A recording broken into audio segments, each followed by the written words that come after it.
Club. Well, thank you for meeting with me. No problem. Welcome. So when I was looking at your LinkedIn, I see that you are a Philomath, and I thought, oh my goodness, he's into English and math. But I was not right, because when I looked it up,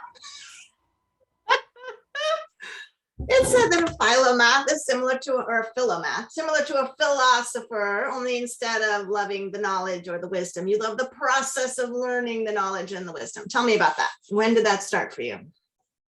I chanced upon that word maybe 10 years ago. I just love that word, and I started adopting that word. But the love of learning has always been with me since I was a child.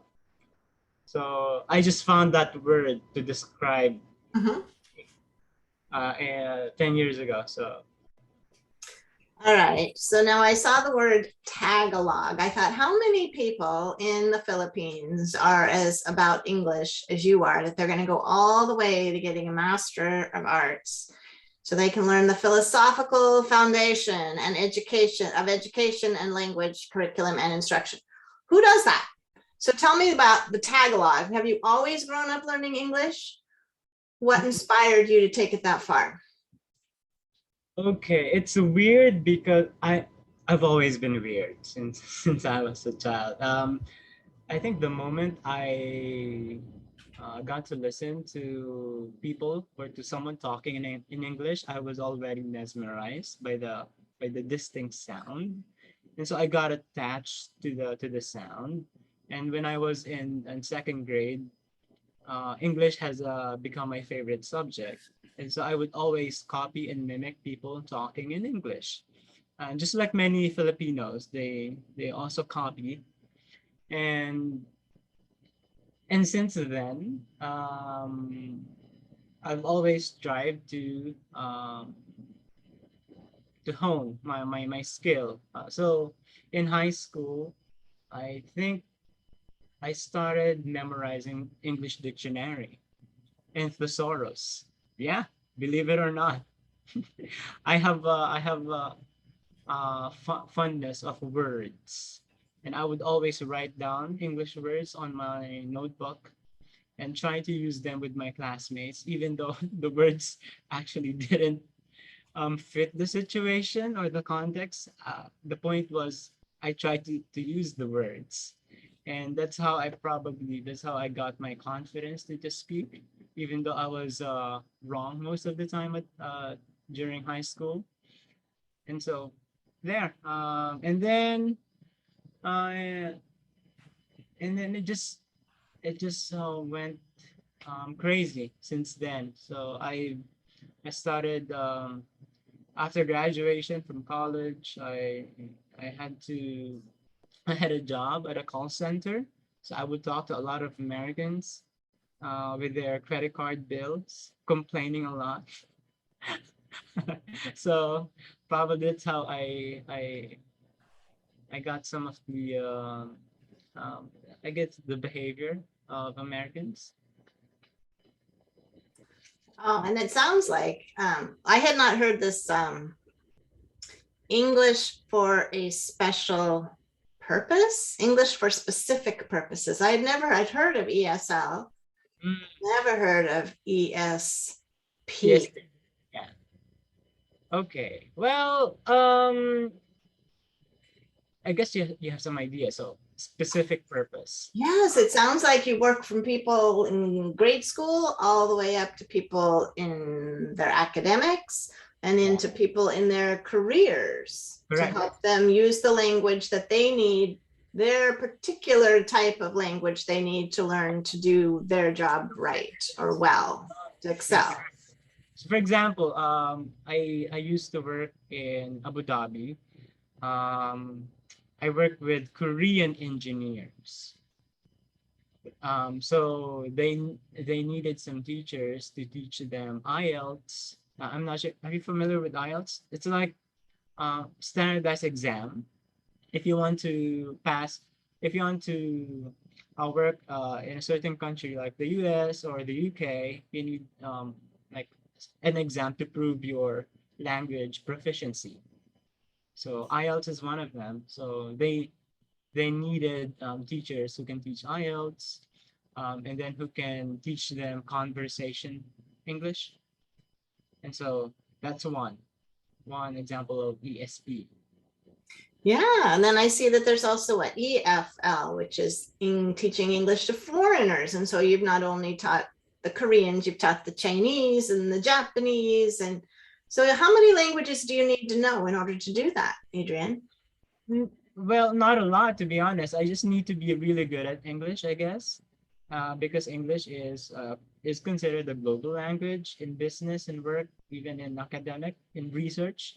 So you just need to be proficient in English, and you don't have to speak the language of your students actually. So I don't speak Japanese, I don't speak Chinese because all of them just want to learn English to communicate with the rest. Okay, and so when you're helping someone who's in architecture, or you're helping someone who's in the nuclear sciences, or you're helping someone who's in psychology, do you need to be well versed in those things in order to teach them the language? Well, you don't need to have content specific knowledge of the profession of your students. Just basic things about, for example, nuclear engineering. So you as an educator, you should know like the surface level of nuclear engineering, but you don't need to go deep because Gotcha. you can study for that. It just sounds like it makes you very diverse and well-rounded. And I see you've also traveled over to the Baraka. Yeah, yeah, that's in Abu Dhabi. So how many countries have you been to doing this, teaching people English? No, just one country, just the UAE. Okay. I've And been. now It's mostly I've met my students online. I see that's cool. That's good. And I also noticed you had some YouTube videos where you're connecting with people. So social media is also, and tell me about that. And social. I don't know. I wanted to have a YouTube channel because I thought it's cool. Um, I want to hop on the wagon, but I realized I needed to devote time to this craft. Unfortunately, I don't have that much time because I'm studying for my master's, a lot of paper to do or to work on. So I just don't have the psychological energy, the just don't have the energy to put everything to creating a vlog because I realized, I think in the first 2 months of doing vlogging, you need to prepare ahead of time. So it's very much like work. You need to plan. You need to know what catches attention. Uh, you also have to be creative with the content. So it's work also. It's not just pure fun. I thought initially I would just do it for fun, but no, you have to work your ass off also. So right now that's on the back burner. So what's the goal in getting the MA? I mean, you're already having such a reach and such an influence. Why are you going back to school? Pandemic happened. We are not able to do anything that much. We're just stuck at home. So um, I thought it's a good use of my time to go back That's to what you were going to say. I heard it in my head before you said it. But okay, I'll give you a backstory. I Okay. already started my MA back in 2010. I saw In that my you had 42 or 54 or something already completed. almost, I didn't finish that. It's in a different university. I had the mental breakdown. Somehow, I just hated studying, and I had depression, and so I had to stop that to reset and work in Abu Dhabi. So It's like a break for me. And then after working, I realized I just want to go back. I like finish what I started. Like I regretted not finishing it, and Right. I think it's part of one of the causes of my depression. At the back of my head, I've always been thinking, had I finished that, I would have different career, or I would have a different situation. So yeah, I regretted not really pursuing that, although I was mentally suffering because I really wanted to push myself to the brink of insanity. But okay, but that's bygone now. So, So so in 2010, when no, in 2020, I came back here from Abu Dhabi in 2019, and then after a couple of months, I started inquiring about going back to graduate school in a different university, and then yeah, I realized, yeah, I think I'm really cut out for the academia. I I see myself teaching and doing research on things that are important to me, and so there, so that's what you refer to when you say you would be in a different situation. That's what you aspire to. yeah. And what sorts of issues would you want to be researching, Adrian? Well, I talked about this with Lindy yesterday. It's something to do with listening. So the skill of listening is very under researched, at least in the context of Asian countries, especially second language listening, listening to fast, spontaneous speech, like from American speakers, British speakers, or even Malaysian, Indonesian, Indian. So speakers using English, they would speak naturally. Sometimes it's hard for Filipinos, or what we call the non-native speakers, to catch those words, and so causes comprehension problems. And that's a need that must be addressed. And I feel that if I go into listening research, I can contribute. Cool. So now how many Americans or primarily English speaking people are you surrounded with besides this new club that you've joined called Professionally Speaking? Well, I think right now this year or in the past 2 years, only only professionally speaking people or members um, are the ones I've been talking to on a regular basis. Um, so these are the what we call the native speakers. But Mhm. of course, um, I've always been talking using English with people online. So with Filipinos, with Japanese, with Japanese and and members of those masses from around the world. So you're definitely impacting the quality and the projection of what people can accomplish by helping them refine their English so they can read it better, so they can speak it better, so they can do their jobs better. What gift are you getting in exchange? What gift? Well, some are material gifts, um, uh, like like cards or even food. So they would send me food, cards, shirt from people um, I meet online. That's one thing. So, but every time I would talk to people, I think I benefit from. You see, because of my depression, um, I became very aloof or reserved for some time, and I became very cynical. I hated everybody in the world for some time. But then when I rejoined Toastmasters in 2019, my depression has gotten better. I miss just sharing my stories, because the moment I share my stories, the burden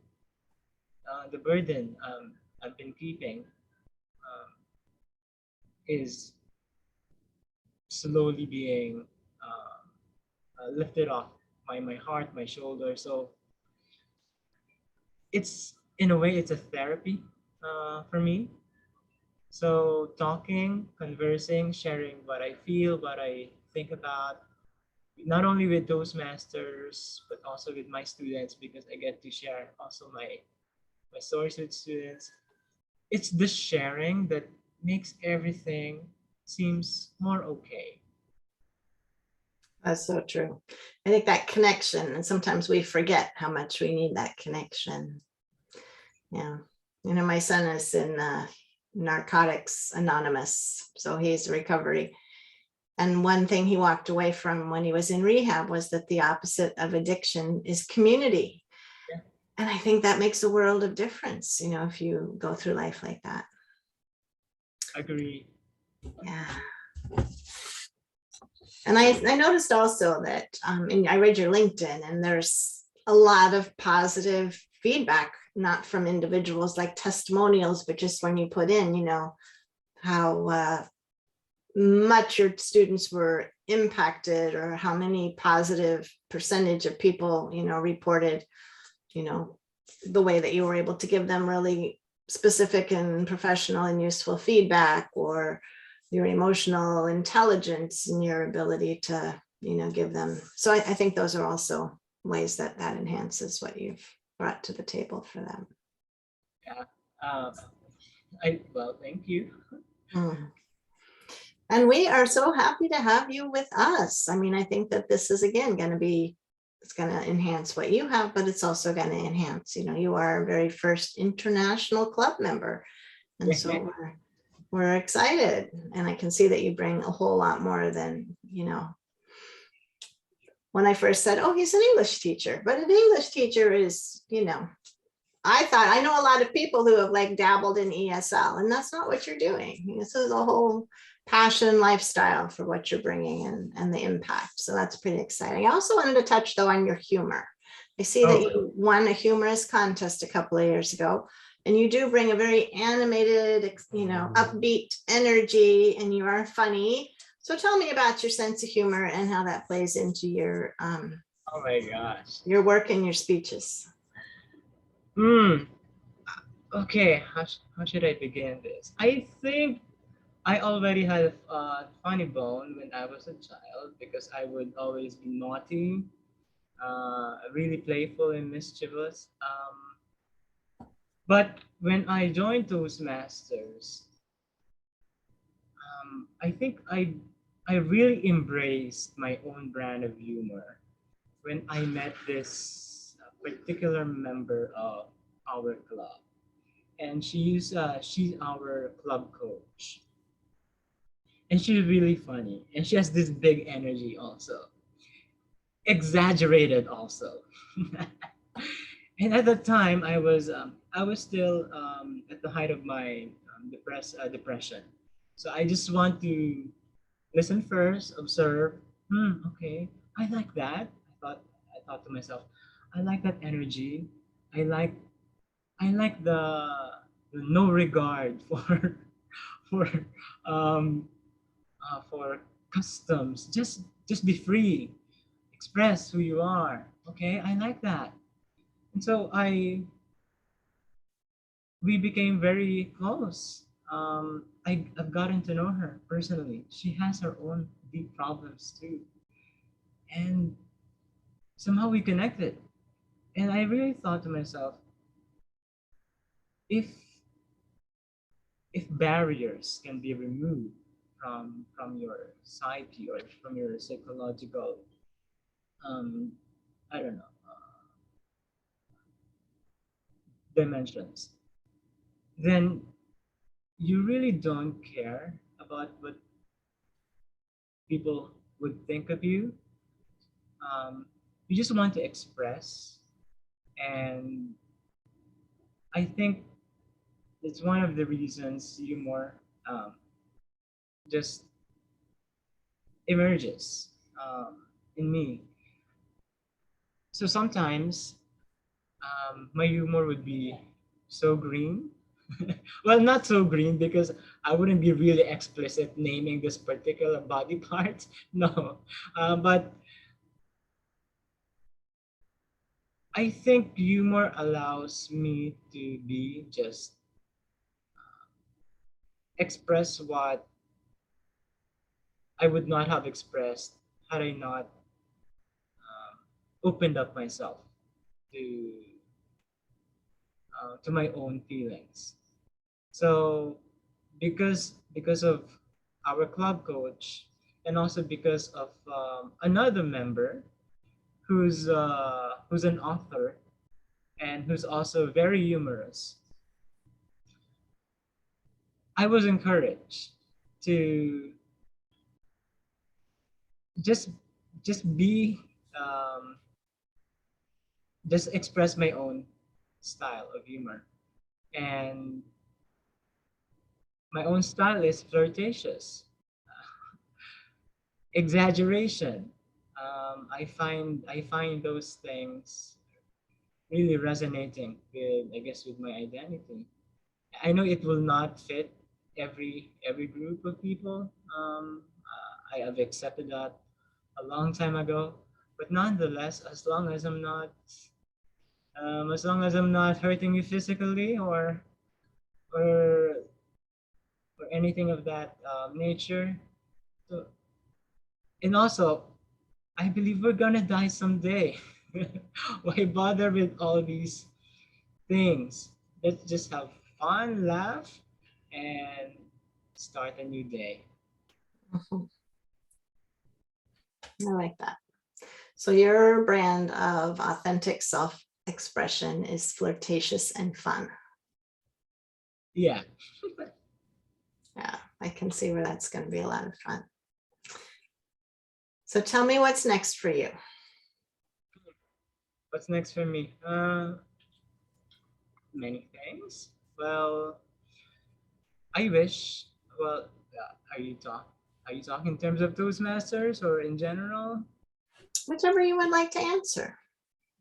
Okay. In Toastmasters, let's say, I'm done with my two pathways, so I think I'm eligible to have or to be a distinguished Toastmasters, but I still need to be part of the district officers. So Okay. I'm not really sure if I can do that this year because I still have to finish some papers for my MA. So, but it's a long-term goal for me to become a distinguished Toastmaster. I believe it's not just about the title; it's about taking on more responsibilities because the responsibilities give me structure. So as um, if if you're a depressed person, you need structure in your life. So I think that's one thing. It serves the purpose of healing. That's true. So it's not just about having this fancy title or name. Okay, it served the purpose. Yes, I need some responsibility to guide my life. But in terms of life in general, um, I I want to finish my MA. I guess in 2023. Crossing fingers, and then I wish to travel travel abroad. Um, I wish to settle in another country, especially a country with good health system. So uh, I've been to the UK, and I find their health system very much better than what we have here. And I think if we can, if if I'll settle there, because my sister is there, then and I can continue uh, my postgraduate education there, much better. Tell me the name. I couldn't catch the name of where that is. The UK. The UK. Okay. And the beauty of what you do when doing it online is you're very portable. You can work as much as you want from wherever you want, as long as you have that online Wi-Fi piece. Yeah, yeah. Yeah. So will you continue to work with individuals, or as you get your MA, you'll do something more above, you said, right? Yes, because I'm planning to do research, of course, teaching and research. That's that's how I see myself. Um, About the listening. correct, the listening part. Yeah, I, I'm fascinated. I'm fascinated by the world of hard research into English language education, especially by uh, especially by um, L2 or second language or foreign language teachers. Very cool. That is very cool. So English has opened a lot of doors for you. Did you visualize this for yourself when you were a little boy, fascinated with the English language?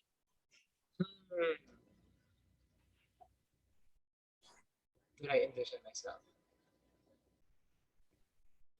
I guess, yeah. I guess I did.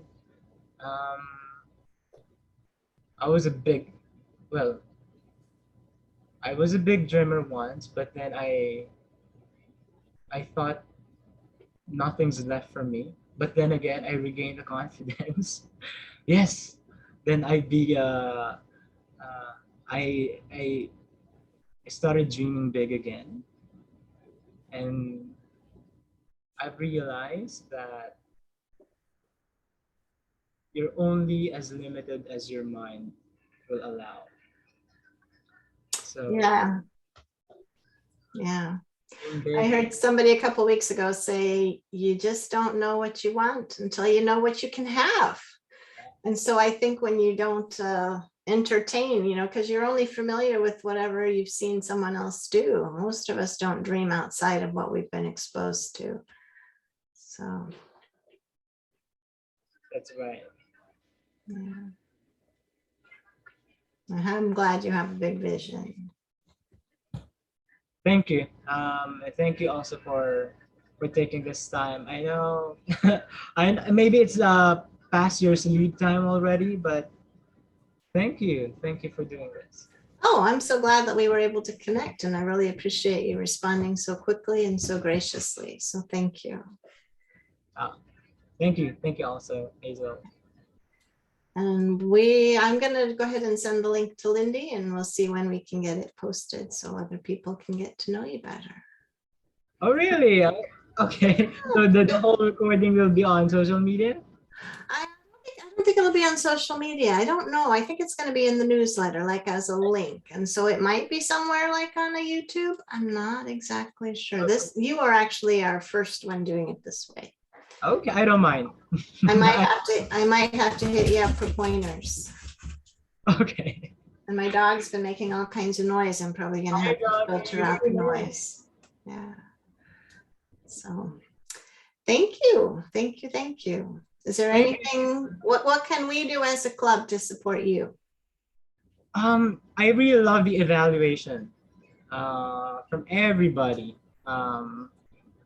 So I think just the honesty and evaluation. If you think my exaggerated moves or story or content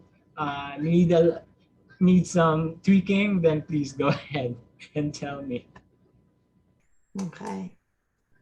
Well, you are so welcome to be here, and we're grateful that you've joined us. Lindy has brought a whole bunch of people to us from her exposure in the contest. So, and you speak very well Thank you. Thank you. English. Thank you. All right. Well, it has been my pleasure. Thank you for meeting with me. I'm going to let you go now. Yeah. Thank you, Hazel. Enjoy your day. You too. Take a rest now. Okay, take care. Bye.